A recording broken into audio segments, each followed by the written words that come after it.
That's what you're tapped into right now. It's Thursday, people, and right before me was Side Stage with Trav, 1 to 3.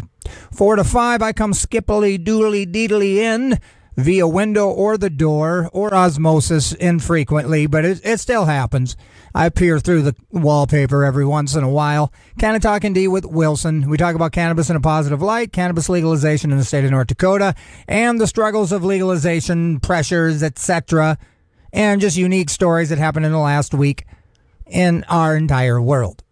After me, Stinky Arts Music Mart, Locals on the 8, Radio Free Madness, Black Ring Ritual, bingity boom boom boom. That's your Thursday here on one of the best radio stations in the world as far as I'm concerned. Again, welcome to the show where we talk about cannabis. I'm going to mix some music in as well.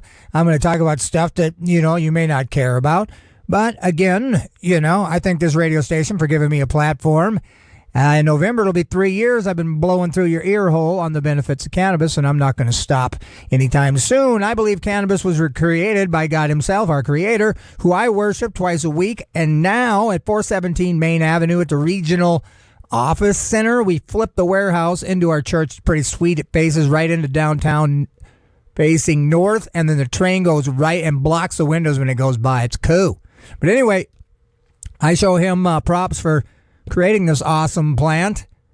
Sunday mornings, 10 a.m., Antioch Church, 417 Main Avenue.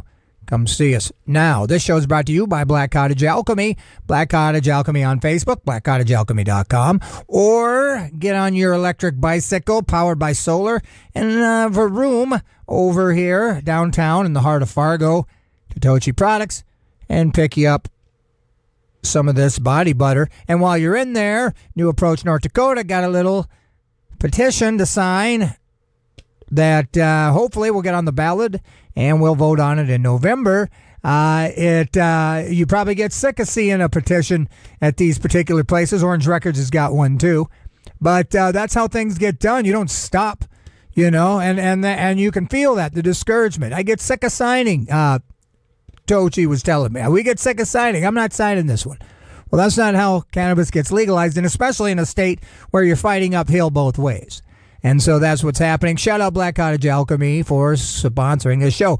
This stuff has got kosher full spectrum CBD, North Dakota grown hemp seed oil, 1,600 megs of CBD, mango butter, shea butter, cocoa butter, beeswax, coconut oil, colloidal silver, turmeric, and a bunch of other stuff. It's good for neuropathy, pain, inflammation, eczema, psoriasis. Again, blackcottagealchemy.com, Black Cottage Alchemy on Facebook.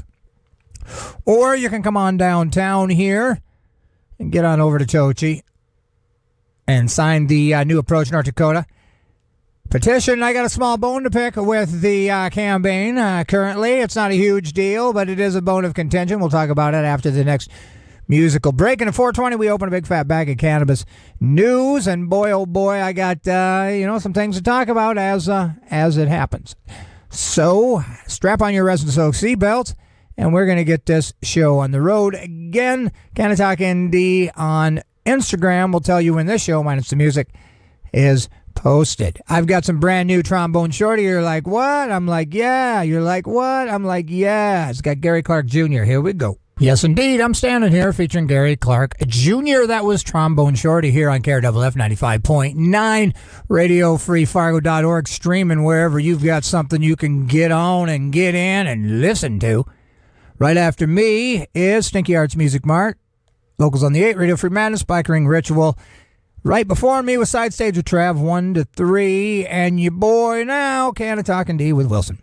In your ear holes, talking about cannabis legalization, talking about the benefits, etc., and the political pressure and the struggle that it takes to get cannabis legalized when it used to be free in a free world. It used to just be freely growing, and we'll talk about that, like I said, at 4:20. New Approach North Dakota is firing up a legalization measure. They're out in force. If you're downtown or wherever in Fargo, living your life, loving the love, and you see one of those cats in a petition, whatchamacallit, those hard-cover thingies, clipboards. Man, boy, Wilson, get your life together. Clipboards, got the cannabis leaf on the thing. If one guy looks like he's been in like a 1980s porn movie, that's Foster. Tell him Wilson said hi and sign his petition. Would you? Would you please?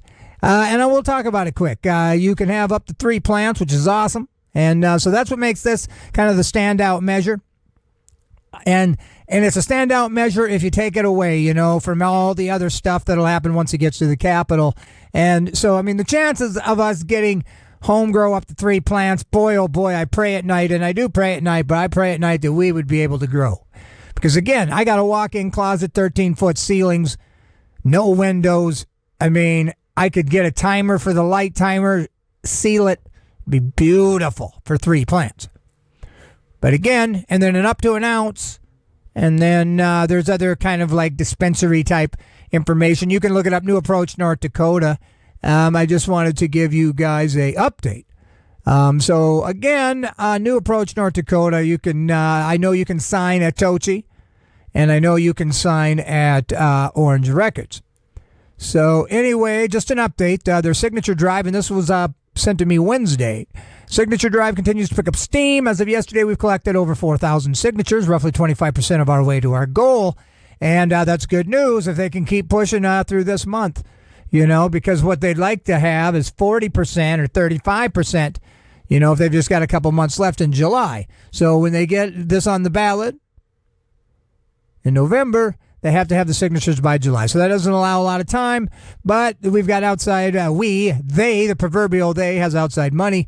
If you want to petition, I think they can kick you down some money. If you want to volunteer, you can do that too. And so I shout out them. Now, the only point of contention I have is, as you all know, I believe, and here's what I was thinking. I believe the word marijuana is the N-word for cannabis plants. And the definition. It's the inward definition for cannabis sativa.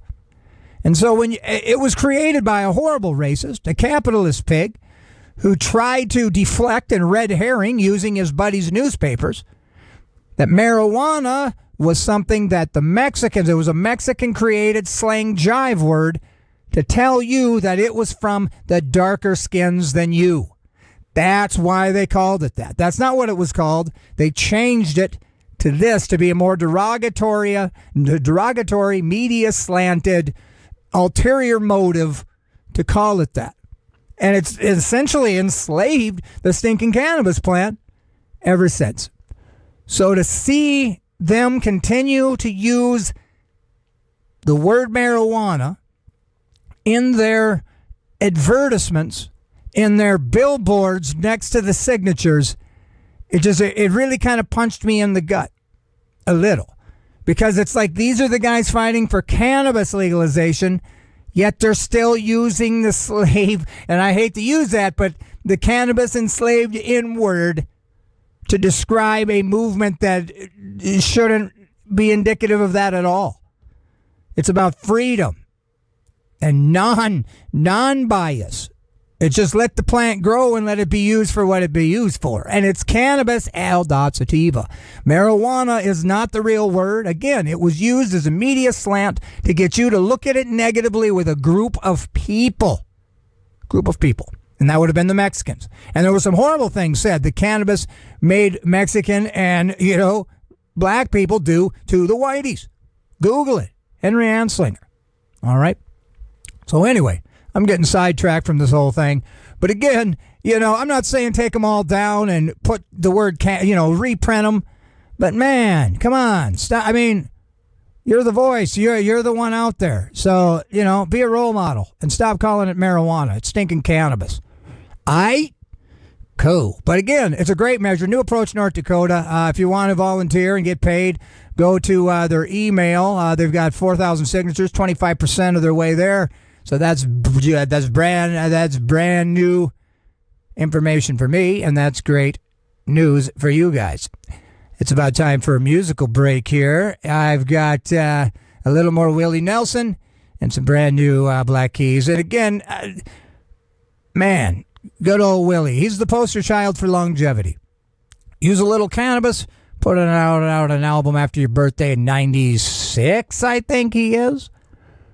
But anyway, I'm going to play it now so you guys can stop listening to me. You're listening to the best radio station in the world, in my opinion, KRFF 95.9. Here's Not We're Not Happy Till You're Not Happy, Willie Nelson. You're welcome. Black Keys, Willie Nelson combo right there, all brand new here on KRFF 95.9, Radio Free Fargo. That's Radio Free Fargo for everyone. Canna-Talk ND with Wilson. At 4:20, we're going to open a big fat bag of cannabis news.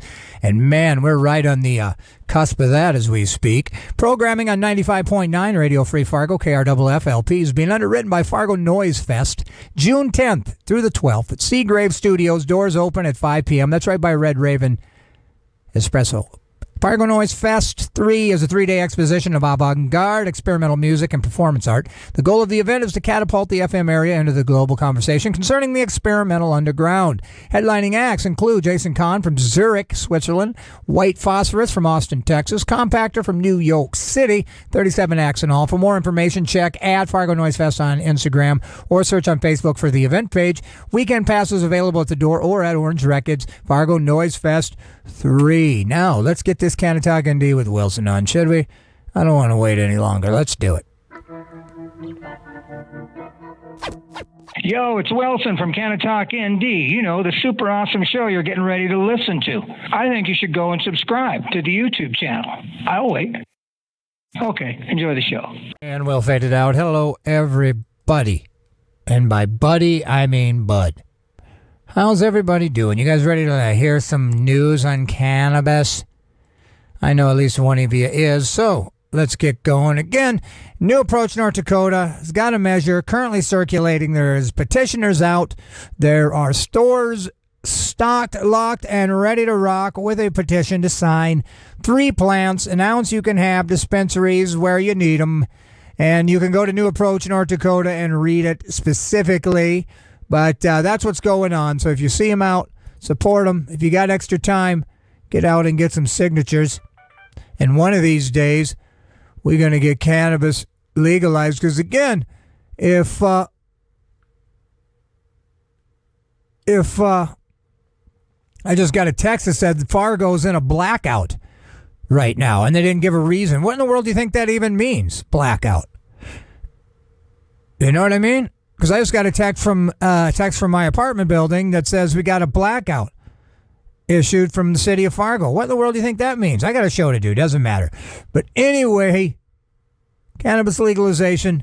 If medical was easier, if the state of North Dakota was like Oklahoma, I wouldn't push recreational so much because I believe that it's medicinal for all kinds of things. You know, so it just needs to be available. So you can decide is all I'm saying, because and anything in excess and, you know, again, smoking straight flower with a lighter, you know, is the least healthy, but it's the quickest. And that's what I'll say about that. South Dakota, this is from High Time, South Dakota medical cannabis recommendations jump after mass registration event. I know I've been talking about how little, you know, they only had like 500 cards. So anyway, the number of patients registered has jumped. There was a mass registration to help those who could benefit from medical cannabis. A Michigan-based company organized a 3-day event in April to connect doctors with potential medical patients. So that's cool. The founder of MyMarijuanaCards.com had difficulty finding local doctors. Only 96 doctors had registered with the health department's online portal. Despite being available since November, only a few South Dakota residents have been able. So the demand is so high, we had zero luck with any practitioners in South Dakota wanting to put their neck out. So we had to get them licensed here. So downtown Sioux Falls. So let's see. They recruited doctors based in other states, including Illinois and Missouri, to obtain a license to practice medicine in South Dakota so they could write recommendations during a mass screening. That's crazy. They couldn't even get doctors in their own stinking state. They had to, like, fly them in. That's crazy. The demand is so high, and we had zero luck with any practitioners. I mean, South Dakota, get your life together. I mean, how can you even call yourself health practitioners when you're ignoring and denying these guys the thing that could benefit their stupid health and practice? It's just, where are we? Before the medical weed card registration, and I'm not going to say that other people in High Time should know better too. They shouldn't be using weed or marijuana either. But I hold my people in my local immediate vicinity to a higher standard. Before the registration event launched, the health department was issued an average of two medical ID cards per day. As of April 26th, the agency had approved only 419 since it began processing applications on November 8. In less than 3 weeks since the spring fling, the health department has issued an average of 16 medical cards per day, with a total number jumping more than half to 652. So, major healthcare systems wary of medical cannabis. That's what the medical cannabis say. They have not supported the state's medical cannabis program and have failed to provide info about the number of doctors who have been certified or how many recommendations they have written. These major health systems are creating such a barrier. Realistically, we should have 10 times that in the state of North Dakota. And that's what I'm saying. I mean, they ignore it. Not because it doesn't work, because they just don't get the money. And again, people love to say to me, that's just what you say. That's what you're justifying so you can smoke your dope, you hippie. That's, at the end of the day, that's what it is. You're looking for an excuse to get hopped up on your reefer, you long-haired hippie. Not this works for that and this works for this. And I've always said this, but without locking people that makes decisions in a auditorium and getting those big, windsocks and blowing in cannabis until these guys realized that they were on crack instead of, logic, we could get this, we could get the party started. And by party, I mean health party. So anyway, the apparently details have also made some physicians wary. I mean, to me, it's just an excuse so they don't have to do it. It's up to each individual Sanford provider to determine the use of cannabis in regards to each patient's individual care and what they feel is medically best for their patient, so they just assume and they just say that it isn't. Both healthcare systems have publicly taken a neutral stance, saying they do not support or oppose. Issuing recommendations is at the discretion of the doctors. So that's just stupid. So anyway, this is from High Times. Cannabis goes kashrut. Israel and Orthodox conversion. Shemitah is now being applied to cannabis products in Israel and is poised to dramatically increase the Orthodox community's use of cannabis. Well, shout out Israel. Israel is the most advanced medical cannabis market as opposed to these other places. South Dakota, North Dakota is one that don't seem to be too hip in giving cards out to people for their medical care. There are over 100,000 patients with valid cannabis license in Israel. Beyond this, there's groundbreaking research, Israeli scientists. Beyond this, though, there's evidence that Jews have used cannabis for religious reasons for thousands of years. So far, modern Orthodox or even slightly less observant Jews have been leery of taking cannabis, and when it comes to these kinds of decisions, it is usually Israel that has the final say. The reason is cannabis as a medicine has not been certified as kosher or kashrut before in Israel, although burgeoning attempts exist in the U.S. The term kosher refers to regulations that prohibit observant Jews from eating certain foods and requiring that others be prepared in a certain manner. This has now changed. A kashrut certification for Surge Medical Group was issued and further was discovered as the company listed on the stock exchange. While this has not helped the performance of the company's stock, it may well herald a new day in Israel and beyond for medical cannabis brands with the right certifications and market reach. Namely, more Jewish people, including those who are Orthodox, and for argument's sake, we'll say more religious, may be inclined to use medical cannabis. Seems like an oxymoron when you put the two together. I say we got to remember and get back to our roots. Another pun there for you is that this was medically viable and applicable. It was applicable in building construction, clothing, and God, he provides for his people. That's what he did in the Old Testament, if you're into that sort of thing. So why wouldn't he have a plant that would also provide those things as well? If it helps, it can't be from the devil, even though it's monikered as such. Is cannabis kosher? This is a big issue on the cannabis front and not just in Israel. For example, some observant Jews would not take any cannabis if it had any THC in it on Shabbat. In life or death, Jewish law does not require that medicines are designated as kosher, but it is usually preferred. Now that a cannabis company has been certified as kosher, the doubt can end. So, does cannabis need kashrut certification? As a plant, cannabis is not something that would typically require it. This is a stamp of approval granted by a rabbinic agency which will check ingredients, the production process, and the production facility. It is usually applied to meat in places where food is processed. However, it also is applied to medicine. So, walk into any mainstream German grocery store these days and you will find a special kosher section. So I don't care. We don't need to talk about that. Canna-Talk ND with Wilson every Thursday. Get in here at 4:20 and open a big fat bag of cannabis news. And that's what we are doing right now, my friends. So I hope I've got something that would interest you. If you've got family in Washington, this is a brand new story. Local Washington lawmakers approve cannabis safety task force amid wave of robberies. And I've been posting this. It's insane. I mean, if you've got a cannabis store and you ain't got anybody big and ugly with a big bat or some boom, boom, booms, man, I mean, I wouldn't even be able to sleep at night knowing that this is going on and I've got a store that's like a hot button. So anyway, King County has voted for a cannabis safety task force. Approximately 70 robberies have been recorded at cannabis retailers across the state of Washington since the beginning of 2022. So this dedicated task force will be focused on keeping our local communities safe. The federal banking regulations will force businesses to operate as all cash businesses. That's the federal forcing them. And that's the thing. They try to do it for the people. You know, they say, we are the people. We're doing this stuff for the people. You know, especially like with poor people. We're going to try and help out the poor people.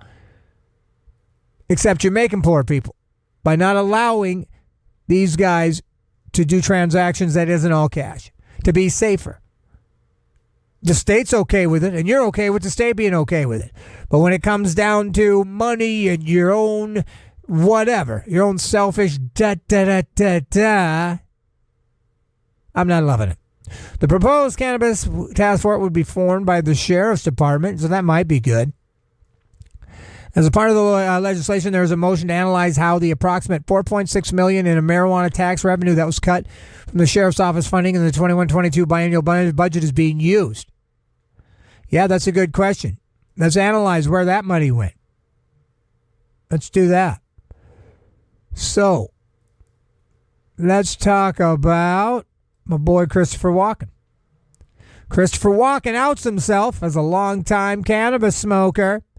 Which, when you're dancing in that Fat Boy Slim video and you ain't doing a little puff of the you-know-what, you're on Christopher Kraken. Hey-oh. Christopher Walken most definitely walks with rhythm, and he's been a long-time cannabis smoker, too. In a recent interview with New York Times Magazine, Christopher Walken, 78-year-old Academy Award-winning actor known for stealing the show in countless films, my boy Christopher, was asked if he'd ever been a heavy cannabis smoker. Walken answered the question with a response so cool, so eloquent, and so well thought, only he could pull it off. Sure, he said.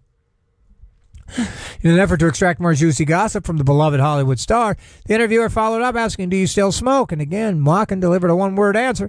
Melted our stony hearts. Short, but ever so sweet. Sure.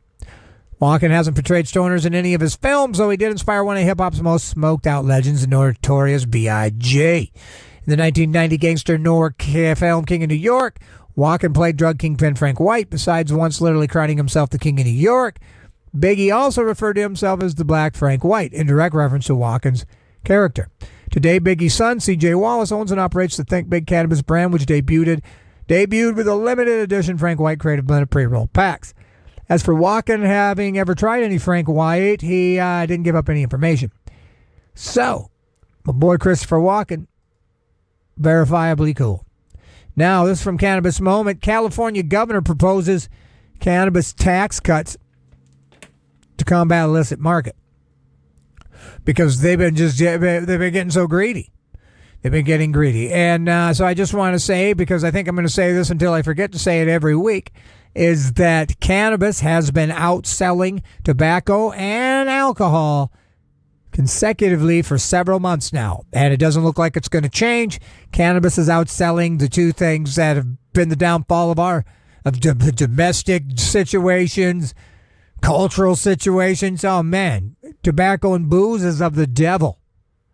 Cannabis outselling them means, in my head, God and positivity and good things are winning. Down with negative, booze and tobacco. Up with positive, cannabis and money. The governor of California unveiled a updated budget proposal on Friday. that calls for the elimination of the state's cannabis cultivation tax and revised tax revenue allocations. His revised budget would take steps intended to combat the illicit market and make the legal industry more competitive, in large part by zeroing out the cultivation tax.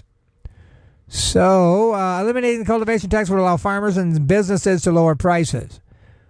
So, kudos to the governor, says Aaron L.D. Heat. 2/3 of the California legislature has to approve this proposal, so time to turn your attention and energy and advocacy to them. We've been working very closely with leaders, and we've made progress, says the governor. We haven't finalized it, of course. He says the legal market in our state needs a real bootstrap approach from our state. Anything less will potentially devastate the newly created cannabis economy.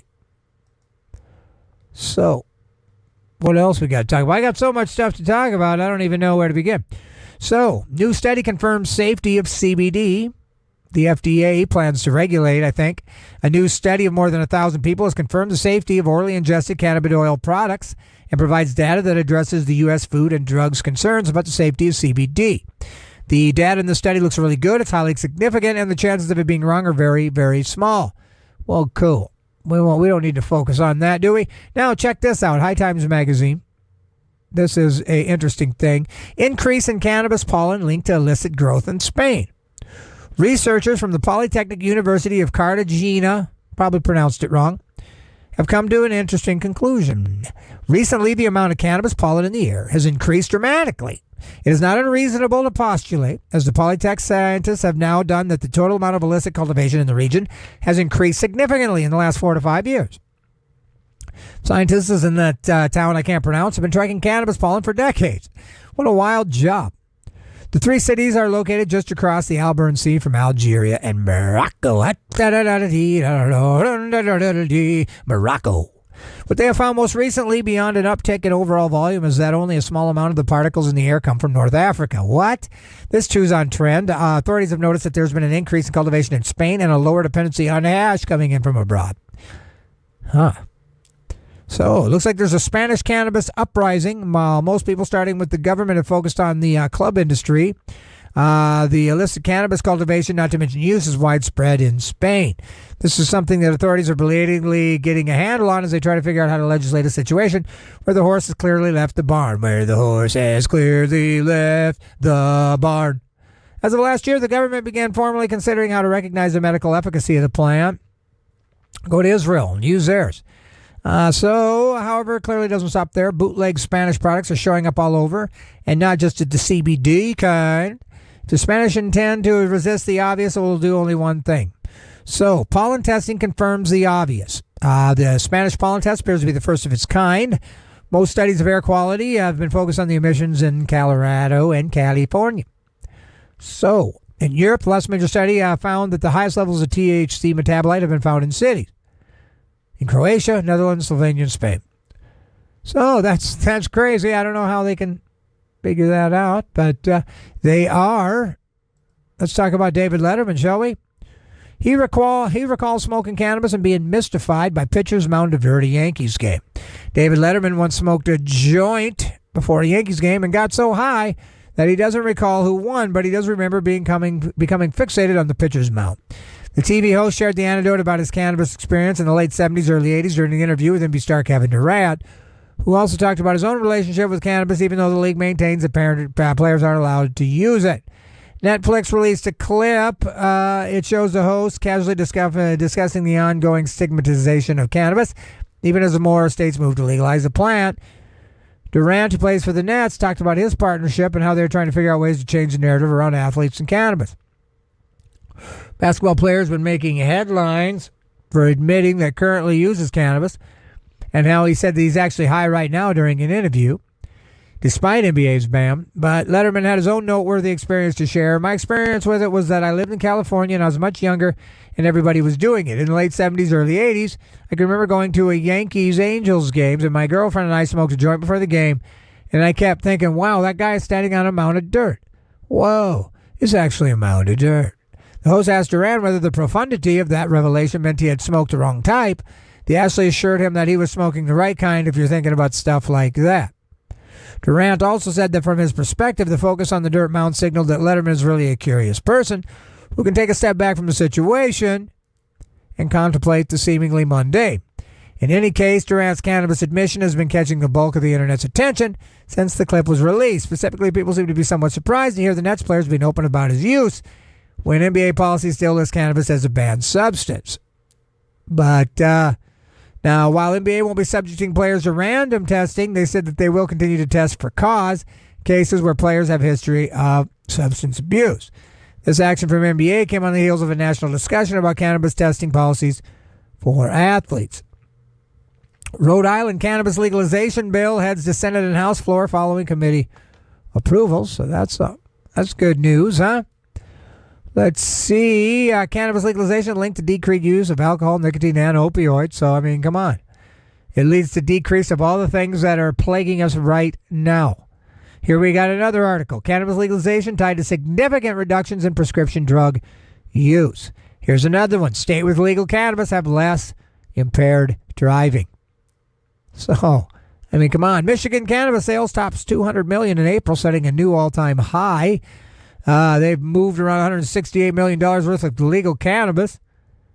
The sale record is despite the fact that the average retail flower price for an ounce dropped from $203 to $123. Oh, wait. So $203 in 2021 down to $123 in April of 2022 for medical sales, and from $245 to $133 for an ounce down to adult use. That is wacky, isn't it?